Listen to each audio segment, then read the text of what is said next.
আসসালামু আলাইকুম। কেমন আছেন সবাই? আমার নকশিঘরে আপনাদেরকে স্বাগত জানাই। এর আগে আমি একটা ভিডিওতে এই ভাইরাল চেরি ডিজাইনের ডাল এবং পাতা টিউটোরিয়াল দেখিয়েছিলাম। তো আমি চেরি টিউটোরিয়ালটা হারিয়ে ফেলেছিলাম। দ্যাটস ওয়াই আমি আবারও চেরি টিউটোরিয়ালটা আপনাদের জন্য করেছি। যারা নিজেদের বাচ্চাদের জন্য এই চেরি ড্রেসটা করতে চান, তারা আশা করি আমার এই ভিডিও দেখলে খুব সহজেই করতে পারবেন। আমার ভিডিও যদি আপনাদের ভালো লাগে তাহলে একটা লাইক দিয়ে দিবেন, সেই সাথে চ্যানেলটাকে সাবস্ক্রাইব করার অনুরোধ জানাচ্ছি। আর আমি আগেও বলেছি যে আমি আস্তে আস্তে আমার যত ডিজাইন আছে সবগুলোর উপরেই আমি টিউটোরিয়াল করব। ইনশাল্লাহ আমি আমার কথা রাখার চেষ্টা করব। চেরি ডিজাইনটা খুব কঠিন কিছু নয়। আমি আগে গোল গোল করে আঁকে নিয়েছি, আমার আঁকানোটা দেখেই বুঝতে পারছেন।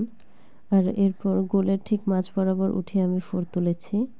এরপর অর্ধেকটুকু কমপ্লিট করার পর আমি আবার বাকি অর্ধেকটুকু হাতে নিয়েছি। এভাবে করলে আমার কাছে সহজ মনে হয় দুই পাশ থেকেই গোলটা সুন্দর মতো হয়ে আসে। আমার একটা চেরি অলরেডি করা শেষ, এখন আমি দ্বিতীয়টা করে নেব।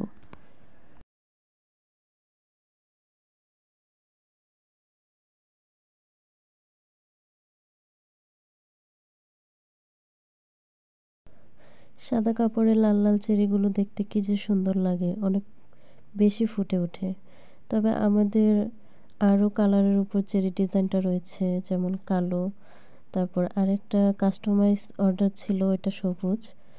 ওইটা পরেও কখনো দিয়ে দেব জামাটার ভিডিও। তবে সাদা জামাতে সবথেকে বেশি ফুটে ওঠে এই চেরি ডিজাইনটা। আর সম্পূর্ণ সুতি কাপড়ের উপরে হওয়াতে অনেক কমফোর্টেবলও হয়, বাচ্চারা পরে অনেক আরাম পায়। আমার চেরিগুলো প্রায় কমপ্লিট। ডাল এবং পাতার ভিডিও আমার চ্যানেলে দেওয়া আছে, আশা করি দেখে নেবেন। এভাবে চেরি এবং ডাল পাতা দিয়ে তৈরি হয় আমাদের এই ভাইরাল ড্রেস।